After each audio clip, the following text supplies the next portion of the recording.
Hello, hello, hello. Good afternoon. I know, this is the third reading of day 130 of reading the Bible in a year. I'll say that a bit slower. It is day 130 of reading the Bible in a year, and this is the third reading of today. And I am reading 1 Timothy chapter 5. And there's only one chapter left after this. In 1 Timothy, that is. Right. Let's get reading. Treatment of church members. Do not rebuke an older man, but exhort him as a father, younger men as brothers, older women as mothers, and younger women as sisters, with all purity. Honour true widows. Honour widows who are really widows. But if any widow has children or grandchildren, let them first learn to show piety at home and repay their parents, for this is good and acceptable before God. Now she who is really a widow and left alone trusts in God and continues in supplications and prayers night and day, but she who lives in pleasure is dead while she lives. And these things command that they may be blameless.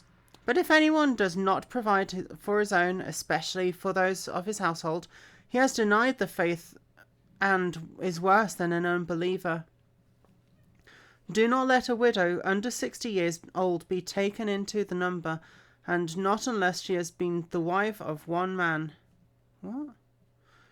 Well reported of good works, if she has brought up children, has lodged strangers, has washed the saints' feet, has relieved the afflicted, has diligently followed every good work, but refused the younger widows. For when they have begun to grow wanton against Christ, they desire to marry, and have condemnation, because they have cast off their first faith. What? And besides, they learn to be idle, wandering about from house to house, and not only idle, but gossips and busybodies, saying things they ought not to. Therefore I desire that younger widows marry, bear children, and manage the house, and give no opportunity to the adversary to speak reproachfully. For some have already turned aside after Satan. If any believing man or woman has widows, let them relieve them, and do not let the church be burdened, that it may relieve those who are really widows. What?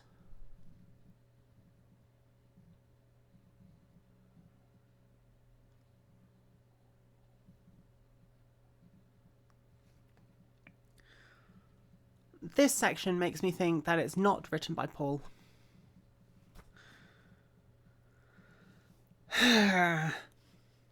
Honour the elders. Let the elders who rule be counted worthy of double honour, especially those who labour in the word and doctrine.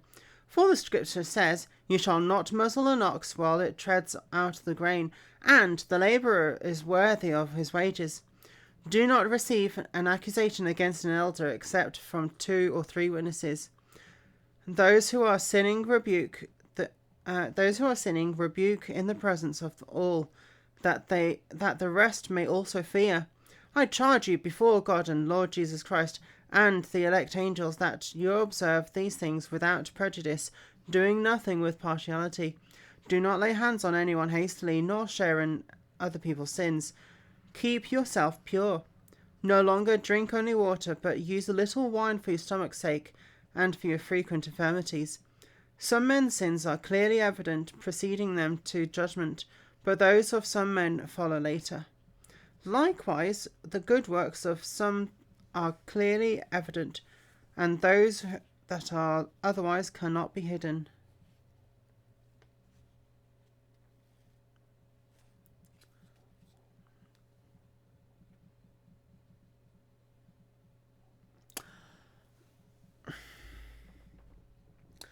I mean,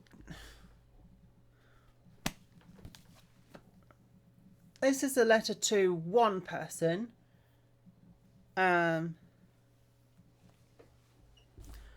And not to a church in general. But some of the things there are just strange, weird. Some might say wrong. Uh,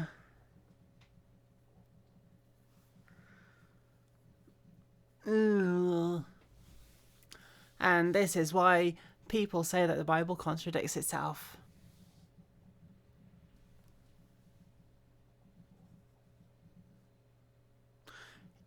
It does in other places as well. Oh my word.